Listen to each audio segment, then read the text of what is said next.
creating form and beginning to use ribs like this and use that flexible metal rib like this.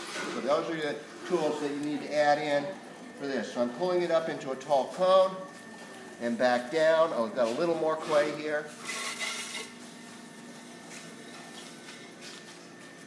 In and up, down and out.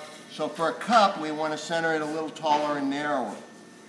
When you start, you want to be up towards here. Unless you're doing a really wide bottomed cup, you're starting somewhere in there.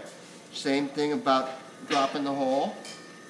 So you don't drop it in a narrow hole, you drop it and flare it as you go so you can kind of see what you're doing. Test that bottom. Remembering, I don't want to trim this cup. I don't like footed cups because they hold water in the dishwasher. So I'm pretty much there. I might go a little bit further. So I usually make flat bottom cups. So I'm coming out, I'm bringing that bottom out almost as wide as I centered it. I'm going to do the same steps that I was doing before. And where's Dylan? Oh, well, you guys certainly are going to want to see this. Ivan, you're going to want to see this too. Are you looking for Dylan? Oh, Dylan, there he is. He's hanging out.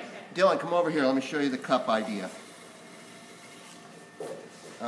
So you've colored it in. I've got a lot of clay for this cup, so I'm going to actually take some of it off.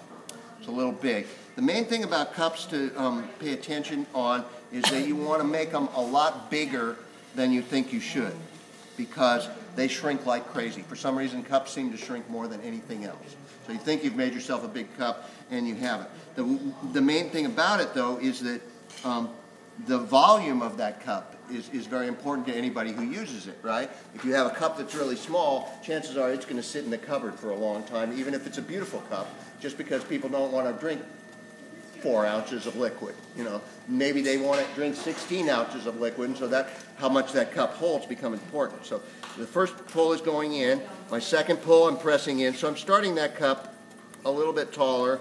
And in this case, I didn't talk about it, but what you do is, you know, you keep it in a cone whenever you can, just like any cylinder. You press in at the base. You press back out with the tip of your finger. So you can see I was just touching right here. And this other hand's down on the wheel head. Well, I can't comfortably reach down to here anymore. So now this hand has become an extension of my thumb.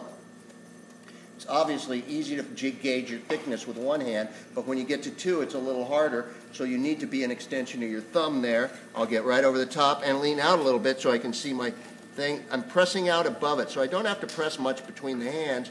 I'm actually just pushing that clay out into a curve and pushing it back in. So that's my second, or I don't even know how many pulls. I mean, second pull probably. So I'll do a third pull. This will be my final one.